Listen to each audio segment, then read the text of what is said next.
Rick, you there? We need to talk. Are you still at work? Anyways, I left the divorce papers on the table, so can you file them with the courthouse tomorrow? That would be such a big help. I'm going to head back to my hometown, but I'm not moving back in with my parents. Now that you know about the divorce papers, I don't ever intend on coming back here. I don't plan on telling you where I'm going. It's also helped a lot that you've been so busy at work. It's given me a chance to pack my things at a slower pace without you noticing. I guess this is it. Have a nice life.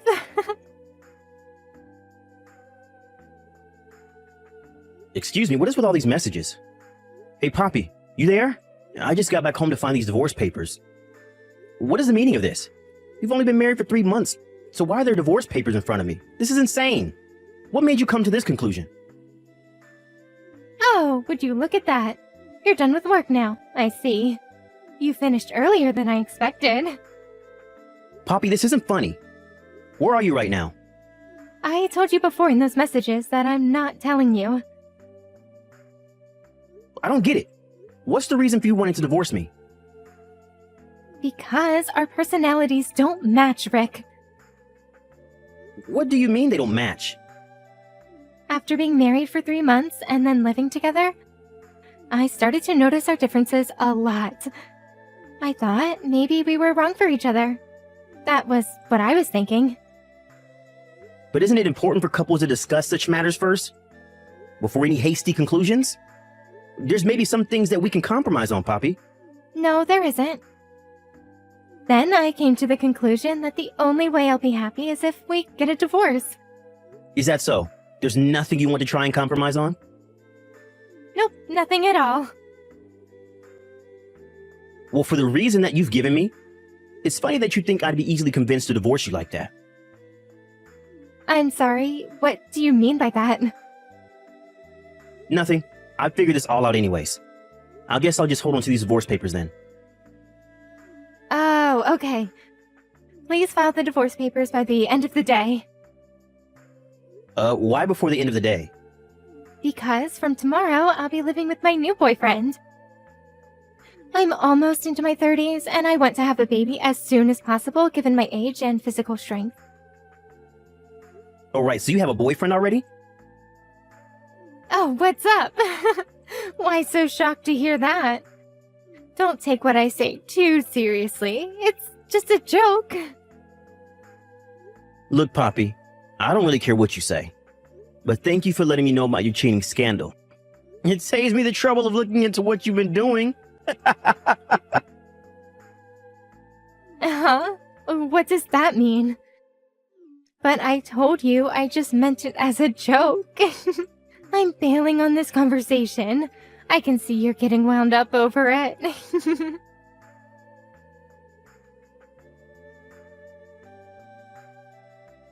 What is this thing about me paying alimony to you?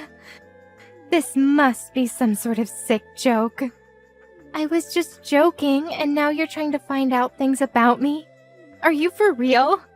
I was relieved that I hadn't had a peep out of you in for over 2 weeks, and now this? Poppy, what are you talking about? Is it okay to say now that I sent a content certificated piece of mail and its arrival at the house you're living with Joe? I'm sure you also got an envelope with photo evidence inside of your affair delivered to you too, right? I don't care about that. How do you know about where Joe lives? I tracked down any mutual friends that we have, and they knew of his address, and they told me when I told them what was going on. This photo is... When did you take so many photos of me? Those photos? How can you not remember taking the embarrassing photos of yourself cheating on me? Excuse me? About a month ago, you changed your phone model, didn't you? And you didn't realize that you left your old phone on the side of the table when you left the house one day? Really, I don't remember that. But for some reason, it was still left to be charged and it had no lock on it. Right after you left and before I messaged you, I looked at the divorce papers on the table. And I thought then and there that my suspicions were confirmed to be true. Oh, oops. I completely forgot about that other phone. I said what I needed to say at the time, so it saved you the trouble of collecting evidence. And your point is? My point is this. It's such a cowardly thing to go out of your way to open up about your feelings over the past 2 weeks, to try and get alimony out of me. I didn't intend to blurt it all out. But since I had consulted with a lawyer and made the right preparations, it took a couple of weeks to organize. It doesn't change the fact that I was taken by surprise. I don't think someone who willfully cheated on me should be able to comment that sort of thing. You should have expected that to happen. To make you see how sinful your actions have been, let's look into your lover, shall we? Look into him? Now wait just a minute. Your lover is Joe Tillins. He was in the same year as you in middle school and high school. When you were in your second year of high school, you started dating him. However, you discovered that Joe was cheating on you with another woman and you broke up after 1 month of being together. Can you stop with all this crap, please? After that whole debacle, you both graduated high school and went your separate ways.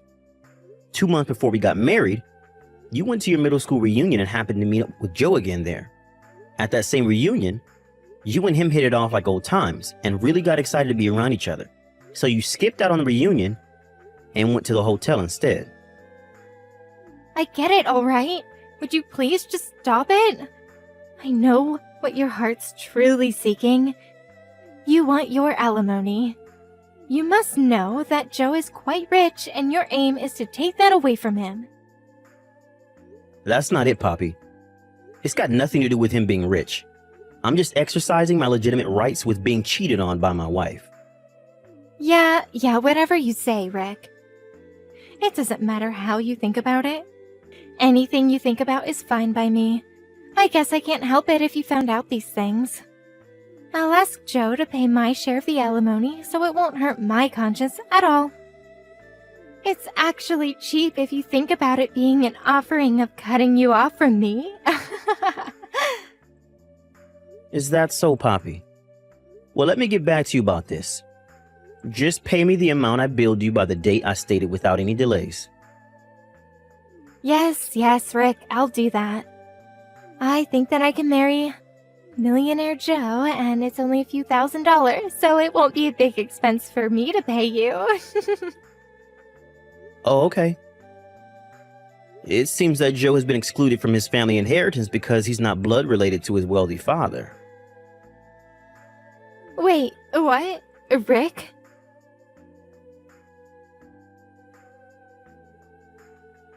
Rick, what you said earlier about Joe, it was true. Joe's mother had an affair and he was the consequence of that.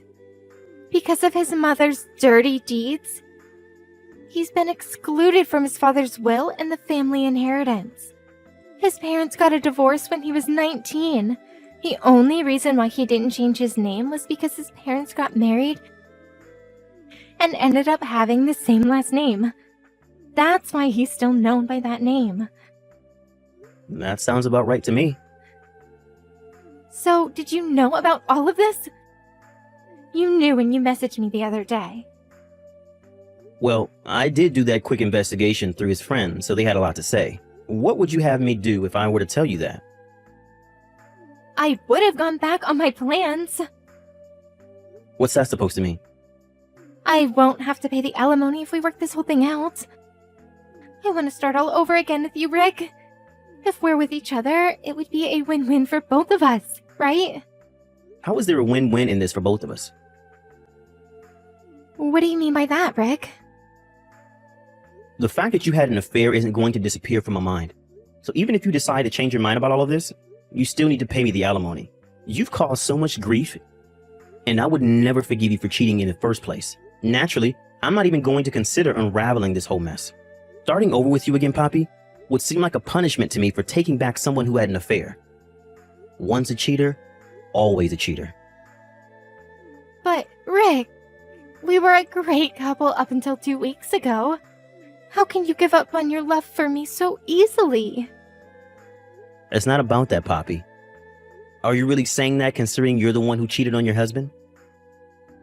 But we had a beautiful wedding ceremony. Surely you remember that amazing day. But what was the purpose of that ceremony if this was going to happen? Anyway, I have no plan to get back together with you. It's not happening. Please just give me my alimony before the deadline so I don't have to take you to court. I've had enough. Don't say those things, Rick. Please, you've got to give me another chance. I have no way of paying the alimony, so can you think about getting back together? Because if we do that, we can go right back to the way things were, right? I have no idea what you're saying. As I said earlier, it doesn't matter if you've changed your mind about me or not. You still owe me my alimony. There's no way you can get away with saying that you can't pay because you've run out of cash. About that. So my parents are really angry at me for what I did, and they're so angry at the fact that I tried to move back in with them. I got into a fight with Joe, and he told me to move out of his apartment by tomorrow. All I have left now is you, Rick. Please. I hate really vague conversations, Poppy. I'm not getting into this with you. No matter what you say, you still need to pay me the alimony no matter what. I'm not letting you get away with anything. But, Rick, don't be like this. I'm not replying to you anymore. Sort out your own problems and pay me my alimony. Rick, answer me. I tried to come back home to you. I see there's no nameplate on the mailbox, and the key doesn't fit in the front door either. You seriously didn't move out of this house, did you? You didn't move out without saying a word, did you? Rick, are you going to reply to me? Didn't I tell you that I only have you to rely on? If you moved without telling me, then we won't be able to get back together.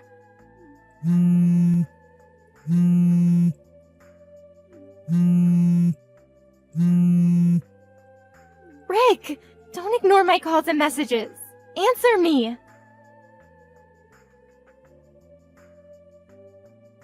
You've got to be kidding me right now, Rick.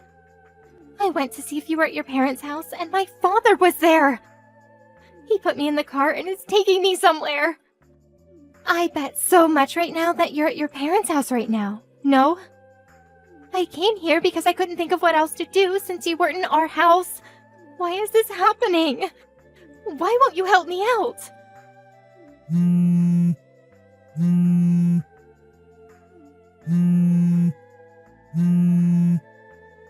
If you've gone back to your parents' house, you know that you'll not be able to see me anymore. Are you fine with that, Rick? Rick, answer me! I'm so sorry! Don't leave me on my own. Why do you have nothing to say to me? You've not even read a single one of my messages. I want to be with you. I was able to see that Poppy went over to my old house and that she would go to my parents' house next. When I asked my ex-father-in-law to come and collect her, he was like, boom, we got her. At a later date, Joe decided to wire me the alimony.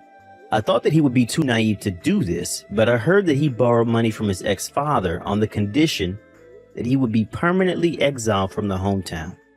Poppy, on the other hand, I asked her why she's complaining about paying alimony. Surprisingly, I discovered that she had a large amount of debt. So she ended up having to carry debt and alimony on her shoulders. The total amount was said to be about $600,000. She works multiple jobs to help pay her dues while her parents manage her salary. It seems that she's living a hard life, both mentally and physically.